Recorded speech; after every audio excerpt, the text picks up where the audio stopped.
করেছেন। সরকারের উচিত প্রত্যেক শিক্ষা প্রতিষ্ঠানে, হোক সেটা হাই স্কুল, হোক সেটা গার্লস স্কুল, হোক সেটা প্রাইমারি স্কুল, হোক সেটা কলেজ, হোক সেটা ভার্সিটি, প্রত্যেক প্রতিষ্ঠানে কোরআন শিক্ষাকে ফরজ করা উচিত। অথচ সব কিছুকে ফরজ করা হয়েছে, কোরআন শিক্ষাকে বাদ দেয়া হয়েছে। ঠিক কিনা বলেন? আমরা আশা করেছিলাম এবার আমরা আমাদের শিক্ষা পদ্ধতিতে নতুন করে আবার কোরআন হাদিসের অংশগুলো সাধারণ শিক্ষা ব্যবস্থায় পাবো। যদি এবার পাই নাই, আগামীতে পাবো ইনশাআল্লাহ। তাইলে বলেন কোরআন শেখা কি? একটু জোরে বলেন না। এখন কোরআন হলো আলো, তো আলো দিতে গেলে কি সুইচ চাপা লাগে? কথা বলেন না, সুইচ চাপা লাগে না? তা আপনি যে কোরআন দিয়ে আলো জ্বালাবেন, এর সুইচ হচ্ছে কোরআনের অর্থ জানা। কোরআনের অর্থ যে জানে না, সুইচ সে টিপতে জানে না, আর সুইচ যে চাপতে জানে না, ও আলো জ্বালাতে পারে না, ওই অন্ধকারের মধ্যে গর্তের মধ্যে পড়ে থাকে। তাইলে বলেন কোরআনের যে আলো, এই আলোর সুইচ হচ্ছে কোরআনের অর্থ জানা। কি জানা? একটু জোরে বলেন না, কি জানা? আপনাদের আমলা বাজার দিয়ে টিওনো সাহেব যাচ্ছেন, দেখছে একজন ভিক্ষা করছে, মুরব্বী মানুষ। টিওনো সাহেব জিজ্ঞাসা করলেন, কি হয়েছে আপনার? ভিক্ষা করেন কেন? ছেলে মেয়ে নাই? বলছে এই দুনিয়ায় আমার কেউ নাই, ভিক্ষা করে খাই। টিওনো সাহেব তার জন্য সমাজ কল্যাণ মন্ত্রণালয়ে আবেদন করলেন। সমাজ কল্যাণ মন্ত্রণালয় থেকে তার জন্য 5 লাখ টাকা বরাদ্দ দেওয়া হলো এবং তার মোবাইল নাম্বারে ইংরেজিতে মেসেজ দেওয়া হলো। এখন ভিক্ষুক তো আর ইংরেজি বোঝে না। কথা কি শুনতেছেন আপনারা? আবার 2 মাস পরে টিওনো সাহেব ওই রাস্তা দিয়ে যাচ্ছেন, দেখছেন ওই ভিক্ষুক তখনও ভিক্ষা করছে। বলছে কি হলো তোমার, ভিক্ষা করছো কেন? তখন ভিক্ষুক বলছে ভিক্ষা করবো না তা করবো কি, আমার দেখার কেউ নাই। আমি তো তোমারে দেখলাম 5 লাখ টাকা তুমি পাও নাই। বলছে কোনো টাকা পয়সা আমারে কেউ দেয় নাই। বলছে তোমার মোবাইলটা দেখি। মোবাইলটা নিয়ে মেসেজ চেক করে দেখে 2 মাস আগে তার মেসেজ এসেছে 5 লক্ষ টাকা। কিন্তু 5 লক্ষ টাকা তার থাকার পরেও তার ভিক্ষা করে খাওয়া লাগছে। তার একটাই কারণ হচ্ছে সে ইংরেজি জানে না। কথা বলছেন না কেন? আজ গোটা পৃথিবী জুড়ে মুসলমান মার খায়, আজ গোটা পৃথিবী জুড়ে মুসলমান বোমা হামলার শিকার হয়। এমনকি 90% মুসলমানের দেশেও মুসলমানেরা শান্তিতে তাফসীর করতে পারে নাই। তার সবচেয়ে বড় কারণ মুসলমান কোরআন পড়েছে সওয়াবের জন্য, কিন্তু কোরআন দিয়ে সমাজ পরিবর্তনের প্রচেষ্টা করে নাই। যদি মুসলমান কোরআনের অর্থ বুঝে সমাজ পরিবর্তনের চেষ্টা করত, আলহামদুলিল্লাহ এদেশে 24-এ আন্দোলন করা লাগতো না, 71-এই বাংলাদেশ ইসলামিক দেশ হয়ে যেত। কথা ঠিক? আল্লামা সাইদি রাহমাহুল্লাহকে যেদিন হত্যা করা হলো, তার পরের জুমায় কিন্তু তৎকালীন সরকার সব মসজিদে বলে দিয়েছিল যে কোনো মসজিদে দোয়া করা যাবে না। আপনাদের এই অঞ্চলে কি বলেছিল? কথা বলেন না, বলেছিল? আমার মসজিদেও বলেছে। মোটামুটি লোকজন, গোয়েন্দা সংস্থার লোকজন ভরা, কারণ ওরা জানে কেউ না বললেও আমি বলবো। আমার যারা কাছের মানুষজন আছে না অথরিটিতে, তারা আমারে বলছে হুজুর আজকে দোয়া করলে একটাও বাড়ি যেতে পারবো না। আমি বললাম বাংলায় যদি না করা যায় আরবিতে করা যাবে তো? বলতেছে হ্যাঁ তা যাবে। কথা কি শুনতেছেন আপনারা? আরবিতে যে পরিমাণ বদদোয়া করলাম, যদি ওই অর্থ ওরা বুঝতো। আমি আরবিতে যা আছে সব বলতেছি, যারা আমারে ধরতে আসছে ওরাই বলতেছে আমিন। যদি ওইটার অর্থরা জানতো তাহলে শেখ হাসিনার পতনের জন্য আমার 1 নম্বর দায়িত্ব বলতো দোয়ার কারণে পতন হয়েছে। কি বুঝলেন? এদেশে সওয়াবের কোরআন চলে, কিন্তু এদেশে অর্থের কোরআন চলে না। এই জন্য তো বড় বড় রাজনৈতিক মাথারা বলে ইসলামে রাজনীতি বলতে কিচ্ছু নাই, কারণ ওই বেটার মধ্যে কোরআনের কোনো জ্ঞানই নাই। আল্লাহ বলছেন ইন্নাল্লাযী ফারাদা আলাইকাল কোরআন, ও নবী আপনার উপরে কোরআনকে ফরজ করা হয়েছে। 1 নাম্বার হলো কোরআন শিক্ষাকে ফরজ করা হয়েছে। 2 নাম্বার অর্থ হলো নবী এই কোরআনের প্রচার প্রসার করা আপনার উপরে ফরজ করা হয়েছে। সুবহানাল্লাহ বলেন না? আমার নবীকে আল্লাহ কোরআন নাযিল করার পরে আমার রব আমার আল্লাহ বলে দিলেন ইয়া আইয়ুহার রাসূল বাল্লিগ মা উনজিলা ইলাইকা মির রাব্বিক ওয়া ইন লাম তাফআল ফামা বাল্লাগতা রিসালাতা। আল্লাহু আকবার। ও নবী আমি আপনার উপরে কোরআনকে নাযিল করেছি, সুতরাং এই কোরআনের দাওয়াত আপনি প্রত্যেক মানুষের কাছে কাছে পৌঁছে দেন। আপনি যদি কোনো নেতার ভয়ে, কোনো পুলিশের ভয়ে, কোনো গভর্নমেন্টের ভয়ে, কোনো মানুষের ভয়ে এই কোরআনের কথা গোপন করেন, সব কথা যদি আপনি না বলেন, ও নবী আপনার রিসালাত থাকবে না। নবীকে যদি আল্লাহ এই কথা বলতে পারেন, নবী কোরআনের প্রপার দাওয়াত সব জায়গায় না পৌঁছালে আপনার নবুয়ত থাকবে না। আল্লাহর কসম, আমাদের মতো মৌলবী যদি হক কথা না বলে, তার ঈমান থাকার কোনো প্রশ্ন আসে না। খুব মন দিয়ে বুঝেন আমার কথাগুলো। কোরআন ফরজের 1 নম্বর অর্থ, আল্লাহ কোরআন শিক্ষা ফরজ করেছেন। কোরআন ফরজের 2 নম্বর অর্থ, আমার আল্লাহ মানুষের কাছে কোরআনের দাওয়াত পৌঁছিয়ে দেওয়ার কথা বলেছেন।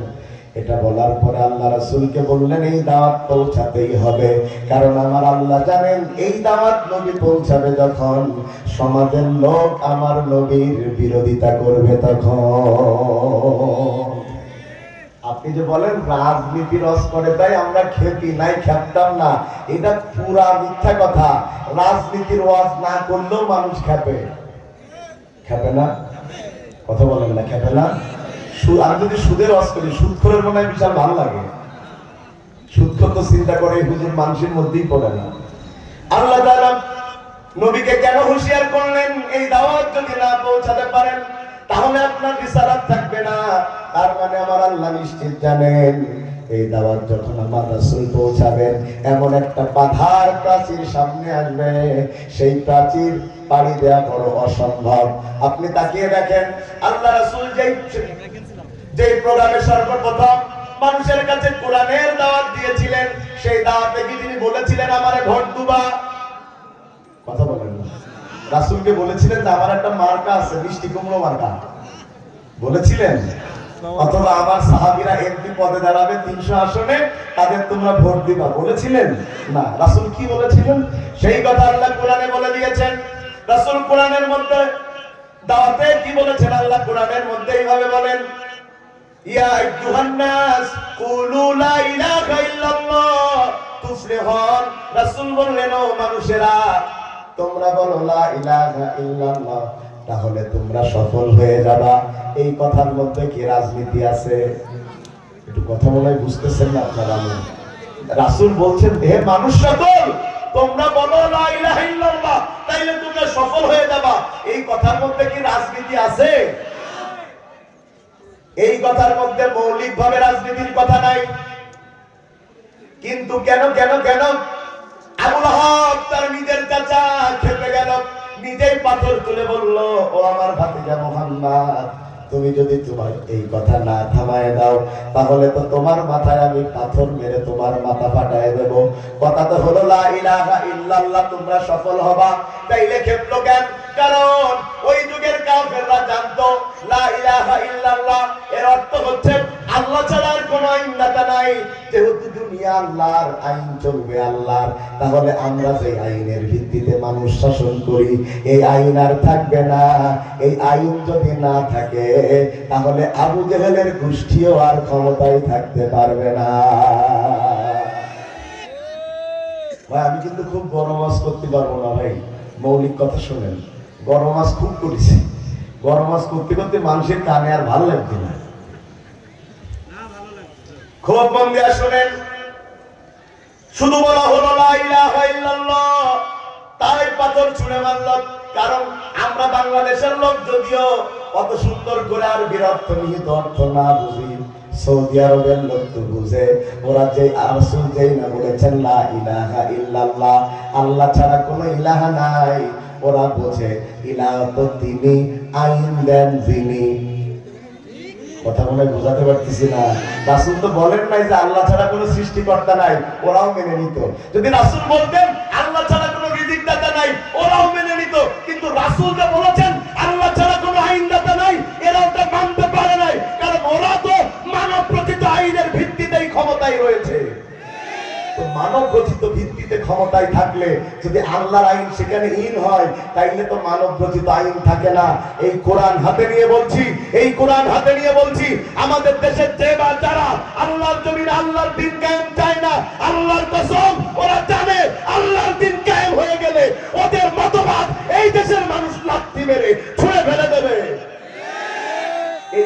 তারা হুজুরদের বিরোধিতা করে বলতেছে আমরা সব চাই, শরিয়া আইন চাই না। কেন? কারণ কোরআন যেখানে থাকে সেখানে মানুষের তৈরি করা আইন চলে না। মানুষের তৈরি করা আইনে শান্তি নাকি আল্লাহর আইনে শান্তি? যেভাবে বললেন আপনারা মনে হয় একমত না। কার আইনে শান্তি? আর একটু জোরে বলেন, কার আইনে শান্তি? তাইলে আল্লাহর আইন চাই না কেন? শোনেন, এই সমাজে আল্লাহর আইন চাই না তারা চোর এবং ডাকাতের বাচ্চা যারা। কারণ ওরা জানে যদি এ দেশে চুরির আইন পাস হয়, যেই পরিমাণ চুরি বুঝিছে, খালি তো 2 হাত না 2 পাও কাটা লাগবে। কথা বলতেছেন না কেন? এই জন্য কোন চোর আল্লাহ রহমতে চায় না যে আল্লাহর আইন দিয়ে দেশ চলুক। কিন্তু সাধারণ জনগণ শোনেন, আল্লাহর আইন দিয়ে দেশ চললে চোরদের লাভ না থাকতে পারে, কিন্তু গোটা সাধারণ জনগণের লাভ রয়েছে। ধরেন আমার আপনারা চেনেন না সবাই? চেনেন তো সবাই? মোটামুটি না চেনার তো কথা না। বাড়ি আমার বেনাপোল, আমি ওয়াজ করতেছি আমলায়, আমার 1 হাত কাটা। খেয়াল করতেছেন আপনারা? আমার 1 হাত কি? একটু জোরে বলেন। আমি ওয়াজ করতেছি, ভাইয়েরা তাকে অবলম্বন করবা, ভাইয়েরা জান্নাতে যেতে গেলে কোনো চুরি করা যাবে না। শ্রোতা একটা দাঁড়াই বলতেছে, সে ওয়াজ পরে, আগে বলো তোমার হাত কাটা কেন? কথা বলছেন না কেন? কারণ সমাজে এখন কিসের আইন চালু রয়েছে? ওয়াজের মধ্যে আর কি, ওয়াজের মধ্যে এখন কিসের আইন চালু রয়েছে? কোরআনের আইন। তো কোরআনের আইন চালু হলে হাত কাটার বিধান। আমি তখন বললাম, দেখো ভাই, আমি অ্যাক্সিডেন্ট করেছিলাম তাই হাত কেটে ছোটা। বলতেছে ওয়াজ থামাও, আগে বেনাপোলে ফোন দিয়ে জিজ্ঞেস করবো যে তুমি পরে চুরি করতে যে ধরা খাইবে। কথা বলছেন না কেন? এবার যদি বেনাপোলে ফোন দিয়ে জানে যে আমার হাত কাটা হয়েছে চুরি করার জন্য, তাহলে আমি না বলে ওয়াজ আর কোনো মানুষ শুনবে না। মানুষ বলবে চোরের ওয়াজ শোনার টাইম নাই। কথা বলেন। আমি নিজের গায়ে নিলাম, যদি সমাজের মধ্যে কোন নেতা এইভাবে এসে বলে আমারে ভোট দিবা, আমি তোমাদের সুশাসন দেব, আমি তোমাদের জন্য যা ইচ্ছা তাই করবো, তোমাদের কোনো অশান্তিতে রাখবো না। লোক বলে শান্তি পরে দিয়া, আগে বলে তোমার হাত কই। কথা বলছেন না কেন? তা হাত নেই বলতে আমি শানি কাটতে গেলাম। শানি বোঝেন তো আপনারা? আমাদের শাসায় তো শানি বলে। বিচুলি কাটতে যে আমার হাত মেশিনের মধ্যে চলে গেছে, কেটে দিয়ে আনি। লোক বলতে অতটা গুড় আসছেন না, তুমি চেয়ারম্যানে দাঁড়াইছ গুগায়, আর আমরা জানি না তুমি কত বড় সিটার। কথা বলছেন না কেন? চুরির জন্য হাত কাটা হলে কোন দুর্নীতি দমন কমিশন লাগবে না। এই হাত কাটা থেকে জনগণ বুঝবে এটা চোর, এটা ডাকাত, এটা দুর্নীতিবাজ। কোন দুর্নীতিবাজ জনগণের সামনে ভোট দেওয়ার ক্ষমতা দেখাবে না। এই জন্য কোন চোরেরা চাই না যে ইসলাম ক্ষমতায় যাক। আমি কি কথা বুঝাতে পারতেছি আপনাদের? ভাইরা আমার, সে আল্লাহ বলছেন, নবী আপনি কোরআনের প্রচার করেন, কোরআনের প্রসার করেন, খবরদার কারো ভয়ে আপনি পিছপা হবেন না। কারণ ইমানদার যারা আল্লাহ ছাড়া কখনো কাউকে ভয় পায় না। তারা খুব মন দিয়া বুঝেন। এখন রাসূলের উপরে যেটা ফরজ করলেন আল্লাহ, কোরআনের প্রচার প্রসার করা, ওই একই কাজ কি উম্মতের করা লাগবে না? জোরে বলেন লাগবে। কারণ রাসূল বলেছেন, বাল্লিগু আন্নী ওয়ালাউ আয়া, যদি আমার পক্ষ থেকে একটা আয়াত তোমরা জেনে থাকো সেটা মানুষের কাছে পৌঁছে দাও। সুতরাং দিনের কর্মী যারা জীবন থাকতে বিশ্রাম নেবে না, তারা সংগ্রাম করবে ততক্ষণ আল্লাহর কোরআন এই জমিনে বাস্তবায়ন না হবে যতক্ষণ। শহীদ আব্দুল মালিকের দিকে তাকান। তাকে হত্যা করা হয়েছে 69-এর 15 আগস্টে ঢাকা বিশ্ববিদ্যালয়ে। এদেশে কোরআন শিক্ষার পক্ষে কথা বলার কারণে এত কষ্ট দিয়ে মানুষটাকে মারা হয়েছে। তার মাথা ওই পাথরের উপরে দিয়া আর একটা পাথর দিয়ে থেতলো করা হয়েছে। তার শরীরগুলা রামদা দিয়ে কোপায়া কোপায়া শেষ করা হয়েছে। কত কষ্ট দিয়ে শহীদ আব্দুল মালিককে ওই ঢাকা বিশ্ববিদ্যালয়ে হত্যা করা হয়েছিল শুধুমাত্র কোরআনের পক্ষে বলার কারণে। ওই শহীদ আব্দুল মালিকের একটা উক্তি সারা বাংলা ভাষাভাষী মানুষদের কাছে প্রেরণা হয়ে আছে। তিনি তার চিঠির মধ্যে লিখেছেন, আমি দ্বীনের কাজ করতে চাই, এই কাজ করার জন্য আমি হেঁটে হেঁটে যেতে চাই। যদি কোনো ইসলাম বিরোধী শক্তি আমার পা দুটা কেটে নেয়, তারপরেও তারা আমাকে দ্বীনি আন্দোলন থেকে সরাতে পারবে না। আমি তখন হাতের ওপরে ভর করে দিন কায়েমের কাজ করব। যদি আমার হাত দুইটা কেটে নেয় তারপরেও তারা আমাকে থামিয়ে দিতে পারবে না। আমি গলায় গলায় দিনের কাজ করে যাব। এক পর্যায়ে যদি আমার শরীরের শক্তি সামর্থ্য শেষ হয়ে যায়, আমি তখন মন্দিরে মসজিদের দিকে তাকায় তাকায় বলবো, আল্লাহ, শক্তি ছিল যতক্ষণ দিনের কাজ করেছি ততক্ষণ। শহীদ আব্দুল মালিক শিক্ষা দিয়ে গিয়েছে, আমাদের উপরে দিন কায়েম ফরজ নয়, কিন্তু দিন কায়েমের চেষ্টা করা ফরজ। ঠিক কিনা বলেন? দিন কায়েম করার দায়িত্ব কার? চেষ্টা করার দায়িত্ব কার? আমরা চেষ্টা করব ততক্ষণ, যদি 100 বছর লাগে 100 বছর চেষ্টা করব। কারণ আমাদের মূল মাকসাদ হলো আল্লাহর জমিন, আল্লাহর কোরআন দিয়ে চলবে। রাজি আছেন ইনশাআল্লাহ? ভাইয়ের আমার, মন দিয়ে কথা শুনে নেবার। আল্লাহ জানেন এই কাজ করতে গেলে নবী বিপদে পড়বেন। এই জন্য আগে থেকে আল্লাহ নবীকে জানিয়ে দিলেন, যদি এই কাজ আপনি পিছপা হয়ে যান আপনার রিসালাত থাকবে না। এই কথা বলে আল্লাহ নবীকে কিন্তু নিরাশ করেন নাই। আল্লাহ এবার নবীকে বলছেন, এই কোরআনের কাজ করতে গিয়ে যদি তুমি বিপদে পড়ে যাও, আমি আল্লাহ বললাম তোমাকে যতটা অপমান তারা করবে আমি সবটুকু সম্মান করে ফেরত দেব। সুবহানাল্লাহ বলবেন না? রাসূলকে কি তারা অপমান করেছে? বলতেছেন না, করেছে। রাসূল সালাতে গিয়েছে, সালাতে সেজদায় গিয়েছে, তারা উটের নাড়ি ভুড়ি চাপায় দিয়েছে, রাসূল যেন সেজদার মধ্যেই দম লেগে মরে যায়। তারা রাসূলকে কম কষ্ট দেয় নাই। তায়েফের ময়দানে এত এত এত পাথর মেরেছে, রাসূল হাঁটতে পারেন না। রাসূলের শরীরের রক্তগুলো বয়ে পড়তে পড়তে জুতার মধ্যে এমন ভাবে আটকে গেছে, জুতা খুলতে গেলে রাসূলের কলিজায় লাগে। উহুদের ময়দানে এত বেশি রাসূলের উপর আঘাত করা হয়েছে, পড়ে গিয়েছেন গর্তের মধ্যে, মাথা কেটে গিয়েছে, দাঁত ভেঙে গিয়েছে। আল্লাহ বলছেন, নবী, এই যত কষ্ট আপনাকে দিয়েছে সবটুকু কষ্ট আমি আল্লাহ তোমার জন্য আনন্দ করে ফেরত দেব।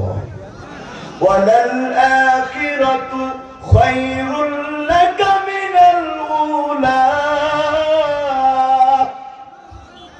নবী, তুমি জেনে রাখো, তোমার শুরুতে তারা যেটা করুক না কেন, শেষের হাসি তুমি হাসবা।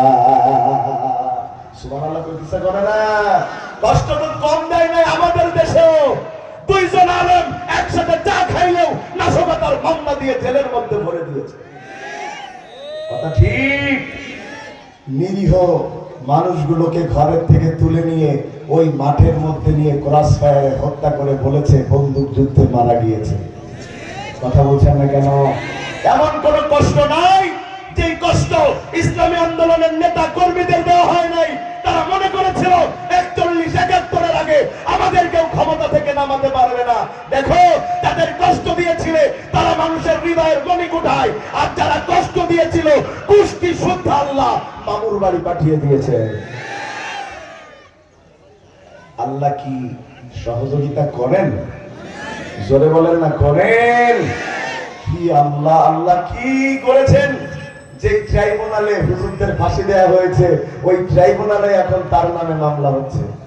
আমাদের শাসায় একটা গল্প আছে, আপনারা মনে হয় জানেন, যে বেশি বুদ্ধি যার, এক খাবার দুইবার খাওয়া লাগে তার।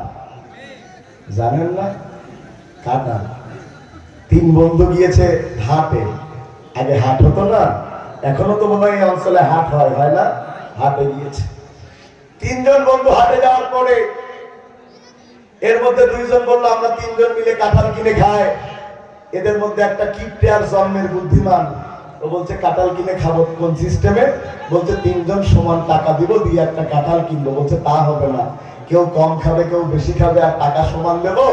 আগে কাঁঠালের দাম ফেলো, এরপরে কাঁঠাল খাবো, খাওয়ার পরে কাঁঠালের কুয়া পাশে রাখবো, যার যেই পরিমাণ কুয়া সে সেই পরিমাণ টাকা দেবে। শুনতেছেন কথা? বুদ্ধিমানটার এত বুদ্ধি, ওই 3 জন মিলে কাঁঠাল খায়, বাকি 2 জন খায় আর বিচি সামনে রাখে, আরো বিচি শুদ্ধ খায় নাই। খাওয়া শেষে দেখছে একজনের সামনে 52টা, একজনের সামনে 57টা, আর একজনের সামনে মাত্র 3টি। বুঝলি, তুই তো খালি হাঁসের মতন। গেল কেন? বলছে খাইছি, প্রমাণ দেখো। কথা শুনতেছেন আপনারা? দেখা গেল নাই। বললো না, বললো তাহলে আমি 3টার দাম দিব। বাকি 2 বন্ধু বলছে 3টা তোর একটারও দাম দেওয়া লাগবে না। বাকি 2 জন দাম দিয়ে চলে গেছে। এ তো আনন্দের চোটে হাসতে হাসতে বাড়ি গিয়ে বউরে বলছে, বুদ্ধি থাকলে খাবো বেশি, টাকা দেবো না। ও খেয়েছে মোট 75 পিস। কত পিস? 3টে সামনে, 72টা কোথায়? আনন্দের চোটে যে শুয়ে পড়েছে। বৃষ্টি শুরু হয়েছে, কায়দা রকম বৃষ্টি। হঠাৎ করে ওর পেটের মধ্যেও ডাকা শুরু করেছে। আকাশে বিদ্যুৎ ডাকে কড়কড়, ওর পেটের মধ্যে কাঁঠালের বিচি ডাকে ভরভর। ও তো চরম বিপদে। বউ বলতেছে বদনান। বউ বলছে এত রাত্রে বদনান জীবনে যাও না। বলছে এত কথা বলিস না। বউ বদনা আনতে গেছে। ও তো আর ভাই অত সময় পায়নি। ও মোটামুটি বদনা আনার আগেই ঠিক ওই চাল সোজা করে ছেড়ে দিচ্ছে। যা খাইলো আস্ত, সব ওরকম আস্তই বেরিয়েছে। কথা কি শুনতেছেন আপনারা? আস্ত বের হওয়ার পরে ও যে এবার ঘুম পড়েছে, সকালবেলা পরের দিন কাজে যাচ্ছে। বউ বলছে কাল তো বাজারতে দাঁত কেলাত কেলাত আসলে, বাজার তো গরমই। বলছে আজকে আশেপাশে যা পাও তাই দিয়ে চালাই যাও। আশেপাশে কি আছে, কি পাওয়া যায়? বউ ডানে যায় কিছু পায় না, বামে যায় কিছু পায় না। পিছনে যে দেখতেছে একেবারে 72 পিস কুয়া সক সক করতে আছে। কারণ পানিতে কুয়া বাদে বাকি সব ধুয়ে ধরবে কিছু। ভাইয়ের আমার, ও কুয়া বাড়ি নিয়ে আসলো, বিচি এনে খুব সুন্দর করে ধুয়ে ধুয়ে মাখো মাখো ঝোল করে রান্না করলো। স্বামী বেচারা বাড়ি আসলে এসে বলতেছে, বউ ভাত দে। কাঁঠালের বিচি রান্না দিয়ে ভাত দিয়েছে। ক্ষুধার চোখে তো আর মনে নাই। যখন 10-12 লোকমা ভাত খেয়ে প্রায় পেট ভরে যাবে যাবে ভাত, তখন হঠাৎ ওর মনে হলো কি ব্যাপার, কাঁঠালের বিচি যে বউ রান্না করলো, আমি তো 1 মাসের মধ্যে কাঁঠাল কিনি নাই, অথবা কোনো আত্মীয় স্বজনা তো দেয় নাই। কাঁঠাল পাইলো কোথায়? বউ হইতে কানতে চাও কেন? চোখ মোটামোটা কি হই তোমার? বুঝলি তুই কাঁঠালের বিচি পালি করে, তাই আগে বল। বলতেছে আর বলো না, আল্লাহ যখন দেয় এইভাবেই দেয়। আল্লাহ কেউ যখন কথা না শোনে, আল্লাহ তো শোনে। কোথাও কিছু পাইনি, আজকে মনে হয় কিছু রান্না করতে পারবো না, চিন্তা করে পিছনে যেয়ে দেখলাম আল্লাহ আমাদের জন্য 72 পিস কুয়া রেডি করে দিয়েছে। কথা শুনতেছে না? স্বামী এবার গালে আঙুল দিয়ে বমি করার চেষ্টা করছে আর বলছে, বউ জীবনে আর বেশি বুদ্ধি করবো না। ও আল্লাহ, জীবনে আর বেশি বুদ্ধি করবো না। যদি বেশি বুদ্ধি করলে 1 খাবার 2 বার খাওয়া লাগে জানতাম। যেই খাবার মুখ দিয়ে ঢুকাইছো ওই খাবার আবার নিচ দিয়ে বের করে আবারও মুখ দিয়ে ঢুকাবার জানতাম। আল্লাহ তোমার নামের কসম, জীবনে 2 নাম্বারই করতাম না। তারা ট্রাইব্যুনাল গঠন করেছে, নিজেদের উকিল দিয়েছে, নিজেদের সাক্ষী দিয়েছে, মনে করেছে তারা ক্ষমতা থেকে আর যাবে না। তারা যদি জানতো যে ট্রাইব্যুনালে নিজামীর ফাঁসি হয়েছে, মুজাহিদের ফাঁসি হয়েছে, সালাউদ্দিন কাদের চৌধুরীর ফাঁসি হয়েছে, একই ট্রাইব্যুনাল তারও ফাঁসি কার্যকর হবে, যে জীবনেও ট্রাইব্যুনাল গঠন করতো না।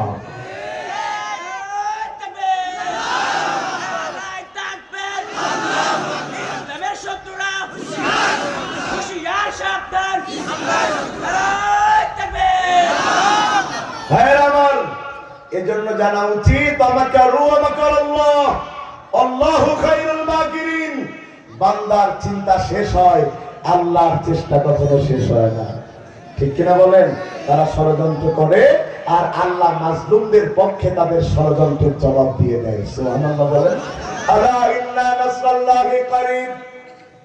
বিপদ যত বাড়ে আল্লাহর সাহায্য তত কাছে আসে। গোটা জাতি আন্দোলন করেছে, দফা 1, দাবি 1, স্বৈরাচারের পদত্যাগ। এর বাইরে কেউ একটু চিন্তা করে নাই। কিন্তু আল্লাহ মাজলুমদের এতটা সহযোগিতা করেছে, আল্লাহ খালি তার পদত্যাগ করায় নাই, গোষ্ঠী শুদ্ধা দেশ ত্যাগ করতে বাধ্য করেছে।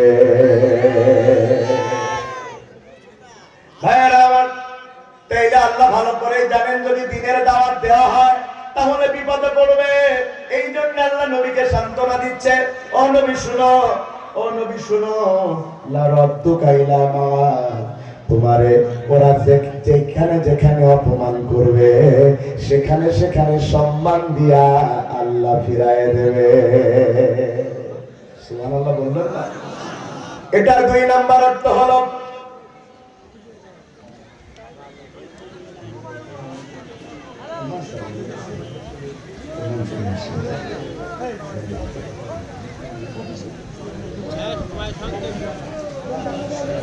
নারে তাকবীর। নারায়ে তাকবীর। 2 নম্বর অর্থ লা রাদ্দুকা ইলা মাগাদ, এটার 2 নম্বর হলো নবী যেই মক্কা থেকে মক্কার কাফেররা আপনাকে তাড়ায় দিয়েছে, ওই মক্কাতেই আমি আল্লাহ আবার আপনাকে ফিরায় আনবো। তবে সাধারণ করে ফেরাবো না, রাষ্ট্রপ্রধান করে আপনাকে ফিরায় আনবো। সুবহানাল্লাহ বলবেন না? কাফেররা সিদ্ধান্ত নিল, আয়াতের তাফসীর, কাফেররা সিদ্ধান্ত নিল আল্লাহ রাসূলকে হত্যা করবেন। আপনারা আওয়াজ দিয়ে বলেন জীবন মৃত্যুর মালিক কে? যারা বলেন কে? মৃত্যুর ফয়সালা তো জমিনে হয় না, মৃত্যুর ফয়সালা কোথায় হয়? এজন্য সবাই মিলে চেষ্টা করলেও আপনি কাউকে মারতে পারবেন না যদি আল্লাহ তাকে বাঁচায় রাখতে চায়। আর আল্লাহ যদি কাউরে মারতে চায়, দুনিয়ার সবাই মিলে তারে বাঁচায় রাখতে পারবে না। কারণ আমার আল্লাহ বলেন আল্লাযী খালাকাল মাউতা ওয়াল হায়াতা লিয়াবলুয়াকুম আইয়ুকুম আহসানু আমালা। আবার আওয়াজ দিয়ে বলেন জীবন মৃত্যুর মালিক কে? তারা সিদ্ধান্ত নিয়েছে রাসূলকে হত্যা করবেন। রাসূলের ঘরের চারপাশে তারা ঘিরে ধরেছে। আল্লাহ তাআলা রাসূলকে জানিয়ে দিয়েছেন নবী, চারপাশে আপনার ঘরকে তারা ঘিরে ধরেছে, সবার হাতে খোলা তরবারি, তারা আপনাকে হত্যা করবে। আপনি এখনই আপনার সাহাবী আবু বকরকে নিয়ে আপনি চলে যান মদিনার দিকে। আল্লাহ রাসূল বলছেন যেহেতু আপনি জানাচ্ছেন চারপাশে তারা খোলা তরবারি নিয়ে দাঁড়িয়ে আছে, এখন তাহলে আমি কেমনে বের হব? জিবরাইল আমিন বলেন ইয়া রাসূলুল্লাহ, ইয়া হাবিবাল্লাহ, আপনি শুধু হাতে এক মুষ্টি বালু নিয়ে একদিকে ছুঁড়ে দেন। রাসূল বালু ছুঁড়ে মারলেন আর প্রশ্ন করলেন জিবরাইল, বালু ছুঁড়ে মারলাম একদিকে, কিন্তু লোক দাঁড়ায় আছে চারপাশে, সবার চোখে বালু যাবে কেমনে? আল্লাহ তাআলা বলেন ওয়া মা রামাইতা ইযা রামাইতা ওয়ালাকিন্নাল্লাহা রামা। খালি বালু মারার দায়িত্ব আপনার, আর সবার চোখে বালি পৌঁছে দেওয়ার দায়িত্ব আমি আল্লাহ। রাসূল বালু ছুড়লেন, সবার চোখে চোখে বালু চলে গেছে। সবাই যখন তাদের চোখ নিয়ে ব্যস্ত, ঠিক এই সময় রাসূল বের হয়ে যাচ্ছেন। তবে বের হয়ে যাওয়ার সময় নিজের মেয়ে জামাই হযরত আলীকে বলছেন, আলী রে, আমি এখন বের হয়ে যাব, আমি যেই জায়গায় ঘুমায়েছিলাম ওই জায়গায় তুমি ঘুমাবা। হযরত আলী ডাকতে বলছেন ইয়া রাসূলুল্লাহ, হাবিবাল্লাহ, তার মানে হচ্ছে আপনার জায়গায় যদি আমি শুয়ে থাকি, ওরা আমাকে মুহাম্মদ মনে করে তো হত্যা করবে, কিন্তু আমার মনে কোনো দুঃখ নাই। আমি যদি এই মারা যাই এই সান্ত্বনা নিয়ে যে আমার জীবনের বিনিময়ে আল্লাহ রাসূলের জীবনকে বাঁচিয়েছেন, এর চাইতে বড় পুরস্কার আল্লাহর দুনিয়ায় আমার জন্য আর হতে পারে না। বন্ধুগণ আমার, আল্লাহ রাসূল বের হয়ে গেলেন, চলে গেলেন নিজের সাহাবী আবু বকরকে নিতে। আবু বকরের কাছে তিনি পৌঁছালেন, দরজায় একটাবার নক করলেন। নক করার সাথে সাথে হযরত আবু বকর রাদিয়াল্লাহু তাআলা আন দরজা খুলে দিলেন। রাসূল বললেন, আবু বকর তুমি কি ঘুমাও নাই? আবু বকর বলছেন, ইয়া রাসূলুল্লাহ, ইয়া হাবিবাল্লাহ, যেদিন আপনি আমাকে জানিয়েছেন হয়তোবা আমাকে নিয়ে হিজরত করতে পারেন, সেই দিন থেকে আমি বিছানায় ঘুমাই না। কারণ আপনি যদি আমারে ডাকেন আমি উঠতে না পারি, শত্রুরা যদি আপনাকে ধরে ফেলে, এই কারণে যদি আপনার প্রাণ চলে যায় আমি দায়ী হয়ে যাব। এই জন্য যেদিন থেকে আপনি বলেছেন আমারে নিয়ে হিজরত করবেন, ওই দিন থেকে আমি আর বিছানায় ঘুমাই না, দরজায় পিঠ লাগায়া দাঁড়ায়া দাঁড়ায়া ঘুমাই। বন্ধুগণ আমার, হযরত আবু বকর রাদিয়াল্লাহু তাআলা বের হলেন। রাসূল সাল্লাল্লাহু আলাইহি সাল্লাম নিজের সাহাবীকে নিয়ে রওনা দিলেন। পথ দেখানোর দায়িত্ব নিয়েছে একজন ইহুদি গোলাম, পথ দেখিয়ে দেখিয়ে নিয়ে যাচ্ছে। এদিকে মক্কার কাফেররা তো পাগল হয়ে গেছে, যারে হত্যা করতে চাইলাম সে বের হলো কেমনে? আমরা তো চাই নাই সে বের হোক, সে তো বের হয়ে গেল। যদি কেউ মুহাম্মদ সাল্লাল্লাহু আলাইহি সাল্লামকে ধরে আনতে পারে জীবিত অথবা মৃত, তাকে এত বেশি পুরস্কার দেয়া হবে, 100 লাল ঘোড়া অথবা লাল উট দেয়া হবে। এটার বর্তমান দাম 100টা বিএমডব্লিউর চাইতেও বেশি। আল্লাহ রাসূল রওনা করলেন। যেতে যেতে যেতে যেতে কষ্ট হয়ে গেছে। গারে সাওরের মধ্যে নবী আমার আশ্রয় নিলেন। কাফেররাও পিছু যেতে যেতে গারে সাওরের কাছে পৌঁছে গেছে। তারা উপর দিয়ে যখন তরবারি আলগা তরবারি নিয়ে হেঁটে বেড়ায়, হযরত আবু বকর এটা দেখতে পাচ্ছেন। হযরত আবু বকর রাদিয়াল্লাহু তাআলা ওই সময় কাঁদছেন। রাসূল হযরত আবু বকরের উরুর উপরে পা দিয়ে ঘুমিয়েছিলেন। হযরত আবু বকরের চোখের পানি রাসূলের গায়ে পড়ল। আল্লাহ রাসূল ডাক দিয়ে কয়, আবু বকর কাঁদো কেন? কি হয়েছে? তোমার বাড়ির কথা মনে পড়ে গেছে নাকি? হযরত আবু বকর ডাক দিয়ে বলছেন, ইয়া রাসূলুল্লাহ, হাবিবাল্লাহ, যেদিন থেকে আল্লাহর পরে ঈমান এনেছি, আপনার পরে ঈমান এনেছি, সেদিন থেকে আপনি আর আল্লাহর চাইতে বেশি প্রিয় আমার আর কেউ না। সুবহানাল্লাহ কইলেন না রে ভাই? বন্ধুগণ আমার, আবু বকর রাদিয়াল্লাহু তাআলা আনকে আল্লাহ রাসূল জিজ্ঞাসা করলেন, তাইলে কাঁদো কেন? ইয়া রাসূলুল্লাহ, কাফেররা আমাদের পর্যন্ত পৌঁছে গেছে। ওই দেখেন তাদের খোলা তরবারি দেখা যায়। ওরা যদি একবার নিচের দিকে তাকায়, আপনাকেও দেখে ফেলবে, আমাকেও দেখে ফেলবে, তাহলে কি হবে বলেন তো দেখি? আল্লাহ রাসূল বললেন, কেন চিন্তা করো? বলে, আমরা মাত্র 2 জন, অতগুলো মানুষের সাথে কেমনে লড়াই করব? আল্লাহ রাসূল ডাক দিয়ে বলছেন, আবু বকর, চিন্তা করো না, চিন্তা করো না। إذ يقول لصاحبه لا تحزن إن الله معنا। আবু বকর, চিন্তা করো না রে আবু বকর, কারণ এই গুহার মধ্যে আমরা খালি 2 জন নই, আমাদের সাথে আর একজন আছেন, তিনি আমাদের আল্লাহ। আর আল্লাহ যার সাথে থাকেন, গোটা পৃথিবী তার পায়ে সেজদা দিতে বাধ্য। আল্লাহ যার সাথে থাকেন, আল্লাহ যার সাথে থাকেন, পৃথিবীর কোন শক্তি তাকে ধ্বংস করতে পারে না। বিশ্বাস হয়? বিশ্বাস হয়? হাজার হাজার প্রশাসনের লোকেরা গুলি করেছে। নারায়ে তাকবীর, নারায়ে তাকবীর। প্রধান বক্তার আগমন, হাসিব ভাইয়ের আগমন, নারায়ে তাকবীর। আমলাইবাসীর পক্ষ থেকে, যুব সমাজের পক্ষ থেকে নারায়ে তাকবীর। হাসিব ভাইয়ের আগমন, শুভেচ্ছার স্বাগতম। যুব সমাজের পক্ষ থেকে, আমলাইবাসীর পক্ষ থেকে, শারশাবাসীর পক্ষ থেকে নারায়ে তাকবীর। প্রিয় ভাইয়েরা, ভাই মঞ্চে আসতে আসতে আমি 2 মিনিটে কথাটা শেষ করি। কথা শুনছেন আপনারা? শুনছেন?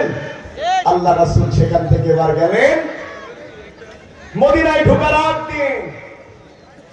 সুরাকা নামে একজন, তার লোকজন সহ আল্লাহ রাসূলকে খোঁজ পেল কাফেররা।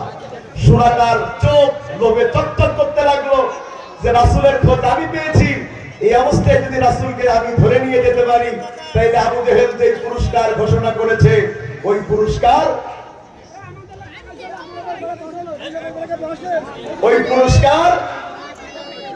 আমি যদি পেয়ে যাই, মক্কার সেরা ধনীদের মধ্যে আমি একজন হয়ে যাই। প্রিয় ভাইয়েরা আমার, আমাদের সম্মানিত প্রধান মেহমান, আমার অত্যন্ত ভালোবাসার শ্রদ্ধার মানুষ, প্রিয় ভাই মাওলানা হাসিবুর রহমান সাহেব চলে এসেছেন। আমি এই থানারই সন্তান, আমার কথা নিয়মিতই আপনারা শুনেন। আজকে ভাইয়ের কথা শুনতে পারাটাই বেশি সুন্দর হবে, বরকতের হবে। এজন্য আমি আমার কথা টোটালি না বাড়ায়া আপনাদের কাছে দোয়া চেয়ে, প্রিয় হাসিব ভাই আজকে এত কষ্ট করে এত দূরে এসেছেন, আমাদের ডাকে সাড়া দিয়ে ভাইকে ধন্যবাদ জানিয়ে আমি আমার অসমাপ্ত কথা এখানেই শেষ করছি। আসসালামু আলাইকুম ওয়া রাহমাতুল্লাহি ওয়া বারাকাতুহু।